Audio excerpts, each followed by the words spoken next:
खबर उपभोक्ता की, खबर आपकी। उपभोक्ता संबंधी ताज़ा खबरें हर शाम। भारतीय रेलवे और आईआरसीटीसी को एक यात्री के टिकट के पैसे वापस करने से इनकार करना महंगा पड़ा है। चंडीगढ़ के जिला उपभोक्ता विवाद निवारण आयोग ने आईआरसीटीसी चंडीगढ़ और भारतीय रेलवे को 2 टिकट्स पर खर्च किए 477.70 रुपये वापस करने और शिकायतकर्ता को 10,000 रुपये का मुआवजा देने का निर्देश दिया है।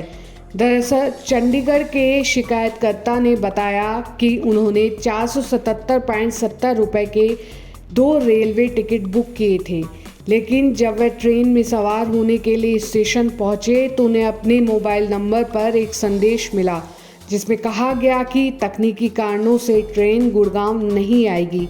ऐसे में उन्हें भारी परेशानी का सामना करना पड़ा।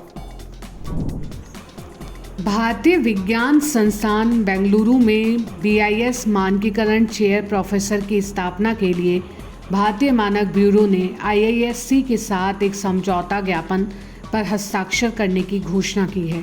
3 जुलाई 2024 को औपचारिक रूप से शुरू की गई ये पहल भारत भर में प्रमुख शैक्षणिक और अनुसंधान प्रतिष्ठानों के साथ BIS के सहयोग को संस्थागत बनाने की दिशा में एक महत्वपूर्ण कदम है। BIS मानकीकरण चेयर प्रोफेसर का उद्देश्य BIS और IISc के बीच एक मजबूत साझेदारी को बढ़ावा देना है, जो समानता और पारस्परिकता के सिद्धांतों पर मानकीकरण और उत्पाद के अपने गुणों के अनुरूप होने में सहयोगी कार्यों को बढ़ावा देता है।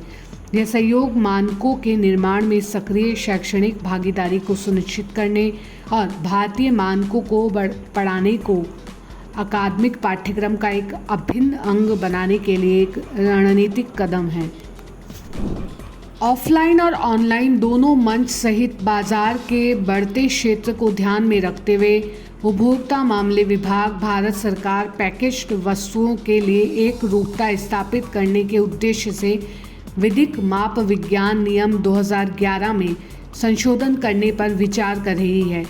संशोधित प्रावधान द्वारा ये नियम औद्योगिक उपभोक्ताओं या संस्थागत उपभोक्ताओं के लिए पैक की गई वस्तुओं को छोड़कर खुदरा में बेची जाने वाली सभी पैक की गई वस्तुओं पर लागू होंगे। यह संशोधित प्रावधान पैक की गई वस्तुओं के लिए एक समान मानक आवश्यकता स्थापित करने, विभिन्न ब्रांड्स और उत्पादों में एक रूपता और निष्पक्षता को बढ़ावा देने और उपभोक्ताओं को संपूर्ण जानकारी के आधार पर सूचित विकल्प बनाने में सहायता करेगा।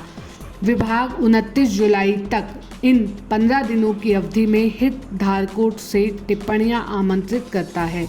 ये नियम निम्नलिखित को छोड़कर सभी पूर्व पैकेज वस्तुओं पर लागू है, जिसे 25 किलोग्राम या 25 लीटर से अधिक मात्रा वाली वस्तुओं में पैकेज, 50 किलोग्राम से अधिक पैकेज में बेचे जाने वाले सीमेंट, उर्वरक और कृषि फार्म उत्पाद और औद्योगिक उपभोक्ताओं या संस्थागत उपभोक्ताओं के लिए पैक किए गए उत्पाद शामिल हैं। जुलाई के पहले हफ्ते में निजी दूरसंचार कंपनियों की ओर से टैरिफ में 11 से 25% की बढ़ोतरी की गई थी। इसका असर अब दिखने लगा है। बीते 3 हफ्तों में BSNL ने नए ग्राहकों की संख्या में उल्लेखनीय वृद्धि की है।